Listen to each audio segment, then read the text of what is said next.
What's up, guys? How is it going? Alright, it's been a bit of a hiatus. Been playing a lot of Magic, just not too much Magic Online, and I actually had a ton of games lined up to record, I think at least 10.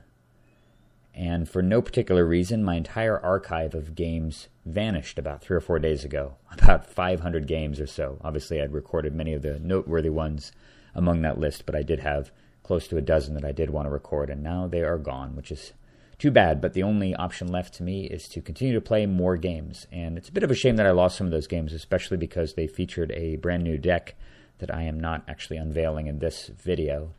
The brand new deck is a budget version of Brea.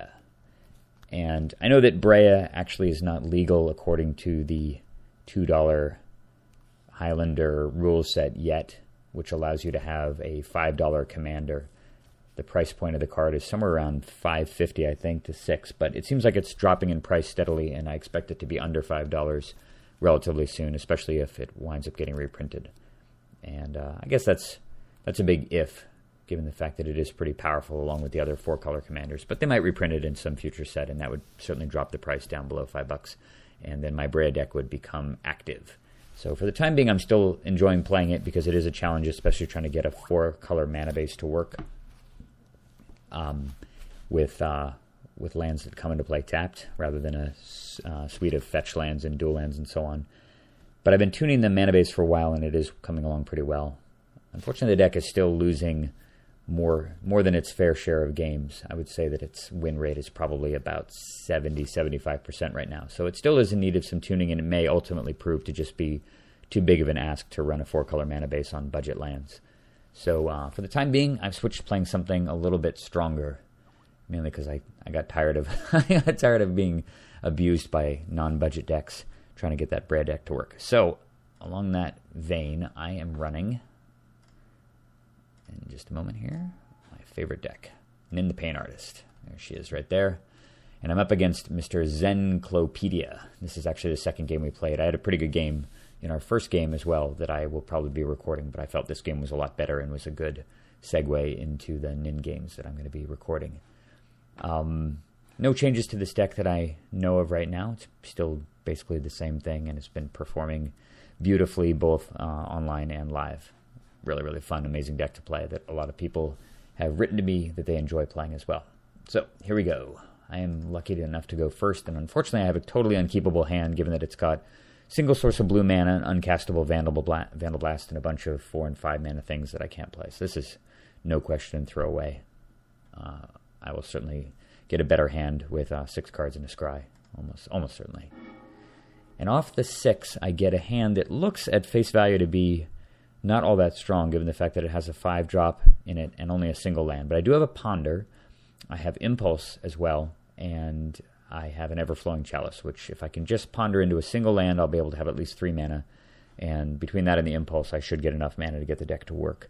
And more importantly, actually, I have Mystical Tutor sitting here, which is a way to get various silver bullets against Edric. Primarily, probably as a way to get Rolling Earthquake once he's developed his board a little bit. And he's playing a very linear and straightforward version of Edric. It's pretty different from the version that I used to play back when I was playing that deck online. My deck was much more mid-rangey. All of my small creatures were just there to for acceleration purposes. I wasn't running things just because they were 1/1 flyers or whatever shadow creatures and things that were unblockable, the kind of things that Zenclopedia is running. But that said, if a deck like his just gets momentum, it's very, very hard to deal with the flood of creatures, and obviously backed up by Blue's permission. But I'm going to keep this hand, especially going first, being able to ponder on turn 1, and I've got to pretty much get to look at 4 cards. Obviously the 3 top ones plus a random one off a reshuffle, and there should be a land in those, so I'm going to go for it. He keeps his 7, and off the scry there, which I initially jumped past. This is actually my second attempt to record this video. I recorded about 15 minutes of it yesterday, and midway through the game, due to the stupid resizing of the UI, it suddenly just had me fast forwarding, and I skipped through like 7 or 8 turns all the way to the end of the game, and it ruined the replay. So I got to record it a second time, but hopefully I can just do a better job.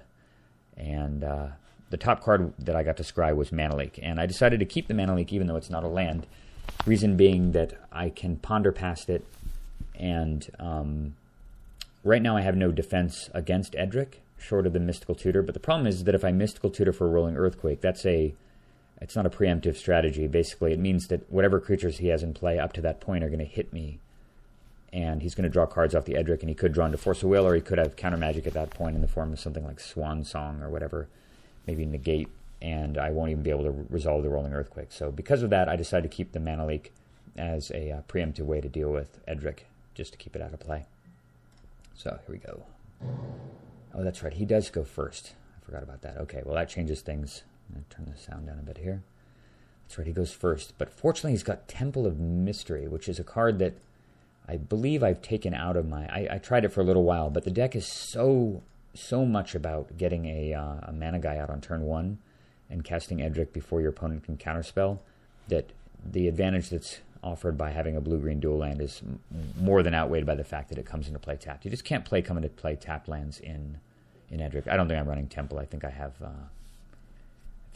the Karoo land, but even the Simic Growth Chamber is I think dubious to use. But fortunately, he's got no turn 1 play, and that gives me much higher chances of being able to deal with the early flood of creatures. All right, so I'm going to draw the Mana Leak here. That was the reason why I kept Mana Leak on top. Another reason, too, because I was actually going second, and I knew that I would be able to draw it and then ponder for 3. I'd be a lot more reluctant to keep Mana Leak on top if it meant that I had to ponder 1 card less. All right, I'm going to ponder here, and I get rewarded for the decision to keep with 2 islands and a Fabricate. So I'm going to order those. Fabricate's going to go to the bottom. I'm certainly not going to see any opportunity to play that in the near future, and will likely impulse past it to get some red mana. So I'm going to put the 2 islands on top and draw 1 right now. And hope he doesn't have something like Sylvan Library turn 2. He taps 2 land, he plays Cloud Sprite, and then he plays Skyshroud Ranger, which, had he not had Temple of Mystery, and assuming that he had both of these cards in his opening hand, having the ability to go land Skyshroud Ranger and then cast his Edric on turn 2 would have circumvented my Mana Leak, which would have been disastrous. Fortunately, he didn't have that, and he's just got these 2 dorks, so I'm not too worried. All right, so I play a second island. I'm just waiting for him to walk his Edric into my Mana Leak. And he thinks for a long time. I'm thinking, please cast Edric, and then he does this instead, which is, I think, actually quite a good play on his part. I think a lot of people would have just slammed Edric here and just hoped that their opponent didn't have a counterspell and been off to the races. But instead, he plays Trigon Predator, which not only presents me with a difficult decision about whether or not to counter, but of course is preemption against my attempts to outramp his start with artifacts. And I definitely like this play, and gave some thought to Mana Leaking, but really my long-term game plan is to keep Edric out of play and to just Mystical Tutor for Earthquake in a couple of turns for Rolling Earthquake. And with that in mind, I actually decide I can just let the Trigon Predator go, even though it means that I can't play my Everflowing Chalice next turn and still have the Mana Leak. And it also, not Mana Leaking here allows me to Impulse, and I pretty much want to Impulse past that Fabricate that's sitting on top of my deck, since it's gotten a lot worse with the Trigon Predator in play. I'm just going to Impulse, hoping to get some red mana. So at the end of the turn, I'm going to cast the Impulse. And there's the choices. There's the land that I saw before. That, of course, the Fabricate. And then underneath that are Forbid and Cascade Bluffs. So there's the red mana that I needed. I'm going to go pick that up. Put the other ones on the bottom. Let's see what we get here. Daze. All right, that is super handy, actually. That's an awesome card to grab. Not only because it's going to allow me to potentially fight back over the Rolling Earthquake turn against permission that he might have if he taps down to 1 or 2 mana, expecting to be able to counterspell, but also it's very possible he doesn't have a third land here. And I actually almost feel that he doesn't have a third land because he chose to attack me with the Skyshroud Ranger, and I think it would have made a lot more sense, rather than doing 1 point of damage, to just put another free land into play with that thing. And I think it's, any land card too, it's not just basic lands. So that's telegraphed to me that he doesn't have a third land, or doesn't have a fourth land, I should say, and that means that I may be able to save the Mana Leak for something bigger and just simply hardcast the Daze to stop Edric next turn if he doesn't draw another land. But he's got a land. No idea if he drew that or not, since you can't tell online. And then before he attacks, he casts Teferi's Veil. Weird. This is a card I don't think I've ever had played against me in all the time I've ever played Commander, but it makes perfect sense in a deck like his, which is basically a weenie deck that doesn't want its creatures in play and never intends to block after combat. And this solves the problem of dealing with mass removal from your opponent. Things like Earthquake and Wrath of God and Rolling Earthquake and a bunch of other things. Very cool tech, actually. And you can just see that I have no choice whatsoever than to Mana Lake this, because he's going to have these guys phased out perpetually. I'm never going to be able to actually Rolling Earthquake anything, which will be certain doom for me. So I have to waste my Mana Lake and hope he doesn't have some way of fighting over it. And he doesn't, at least. So I'm just going to take 4 damage here. And I don't know what the top of my deck is, and I figure that right now is the time to go and Mystical Tutor for my Rolling Earthquake. Reason being is that I know that the Daze is not going to stop Edric, and I could get greedy and he could play Edric on the next turn, attack with all these guys, I take 4, and then I attempt to Rolling Earthquake away his entire board, including Edric. The problem with that game plan is that not only does he draw 3 cards, but he's likely going to hit another land drop and could very easily have a counterspell to stop the Rolling Earthquake, and I can't risk that right now. I'd much rather clear the board and force him to play his Edric into basically, well, not too much. Plus, I could top deck another land and immediately get Tezzeret the Seeker out to deal with Edric in another way. So at end of turn, I'm just going to go get the Rolling Earthquake. I'm going to be very careful not to click too fast. There it is right there. It's a very nice feeling knowing that I've got this Daze too to protect the Rolling Earthquake in case he does have a 2-mana counter like Remand or Leak or something. Could have there's a very wide range of things he could have. I'm clicking carefully here because I don't want to jump ahead by accident when the UI resizes for no reason. Boom. All right, they're all dead. I feel a lot safer. Now he's down to 2 cards. We're in kind of relative parity now that since he's drawing next. So on his turn, I fully expect him to just cast Edric, and at that point, I'm going to have to formulate a game plan. My game plan will most likely, if he does play Edric, is just going to be playing Everflowing Chalice for 2 and hoping to draw a land within the next 2 turns so that I can play Tezzeret the Seeker and immediately fetch up Veldikon Shackles and have enough mana to use it. But before he plays Edric, he inexplicably casts Treetop Scout. I have no idea why he would play that first, because then, by playing his Edric, he just walks right into this Daze. So brutal. That's just ridiculous. I cannot believe he played them in that order. And this guy was actually playing pretty well against me in the previous game, so I was very surprised to see him do that.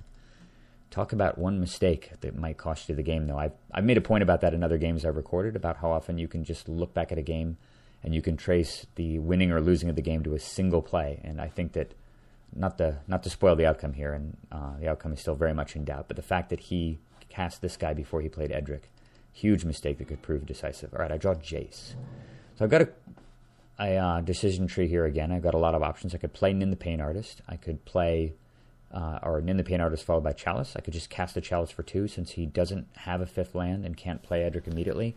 Can play Jace and Brainstorm to get another land. There's a lot of different options, and I ultimately decide that I'd like to just go with Jace the Mind Sculptor here and Brainstorming to get a 5th land, because I really want to get the Tezzeret the Seeker online. Another option that I considered was playing Jace the Mind Sculptor and Fate Sealing him, which would get Jace up to 5 counters, making it quite a bit more robust, and I could prevent him from hitting a 5th land to cast his Edric, or at least increase the chances of him not having a 5th land, which might have also been a very reasonable play. Plus the 5 counter Jace means that he has to throw a lot of creature attacks at it where he's not drawing cards before he can get it off the board. So I think in retrospect it may have been correct to do that, but that's only because I didn't know that the top of my deck was utter garbage. Like, I basically Brainstorm into nothing.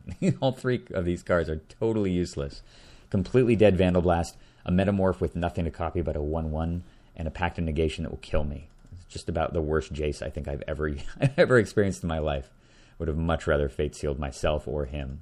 So unfortunately I just have to keep the Metamorph and pray that he doesn't have another land here. So it goes back to his turn. All right, cool. He's tapping mana before playing a land. He plays the Champion of Lamholt, which I guess makes sense with his weenie theme, given the fact that it can get very large very quickly and become unblockable. But not too much pressure. And then he plays the Scrib Sprites afterward, too. Which is going to pump up the Champion and make Jace not very long for this world. All right.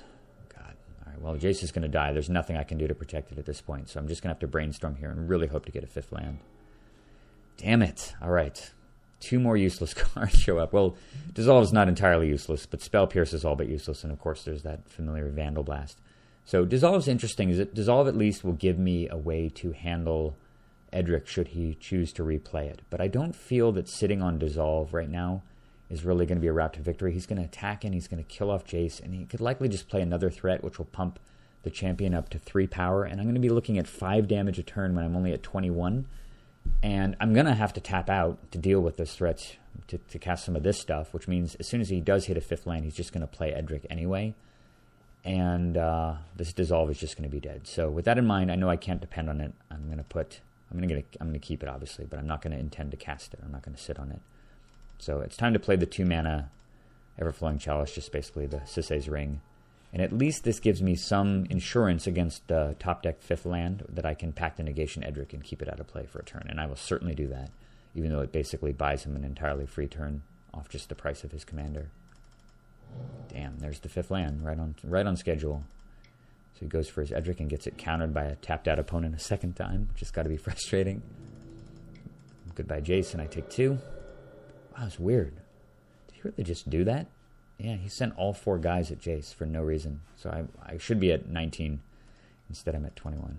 That's interesting. I didn't notice that when I looked at the replay before. So obviously I pay so I don't die. I do have Spell Pierce here, which offers me a little protection against some nasty sorcery. And I did see that he has at least 1, which is, I think, the Prowl spell that makes a bunch of fairies for 5 mana. So I could Spell Pierce that if he does have it post-combat. Alright, here they come charging in. I take 4 damage. And he plays a 6th land. Ah, God, scary again. Alright, I know I'm drawing Vandal Blast. So, bunch of options here. I could play Tezzeret, but unfortunately I lack the necessary 5th land, or I should say 6th land.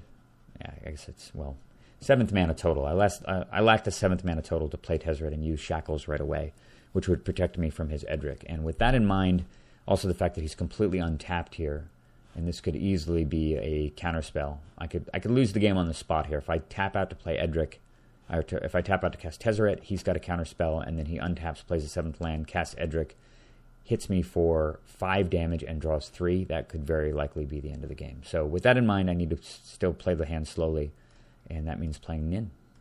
Yeah, you see me think about this for a little bit, and then I realize that that's crazy. I can't cast Tezzeret. So I'm just going to play Nin. God damn it, stop. All right. Well, we only skipped a turn there. Resizing. Okay, so anyway, on that next turn, since I'm not going to abort this replay over one mistake, he casts Umezawa's Jitte, and thanks to me having 3 mana available, I'm able to dissolve it. And off the dissolve, I see a Wayfarer's Bauble, which I stick to the bottom of my deck because I'm still looking for land. And I get a Thought Vessel here. Starting to run really, really low on life. And even though I had a Vandal Blast in my hand, I couldn't afford to let the Umezawa's Jitte resolve because that would give him 2 counters. He would kill off Nin, which is kind of my hope to getting more mana to deal with the threats. And he'd still have a counter on it, which I'd have to Vandal Blast away, which would cost me my red mana for a turn plus an extra blue, since I don't have a single source of red mana. It would just be bad all over. It's just, yeah, not a good game plan. So I had to dissolve it, and then I draw Thought Vessel, which is not too useful here. So again, same problem as before. I can't really afford to play Tezzeret, and while it might make some sense to play Thought Vessel here, I can cast it off the Sisay's Ring, and I still have basically 5 mana available.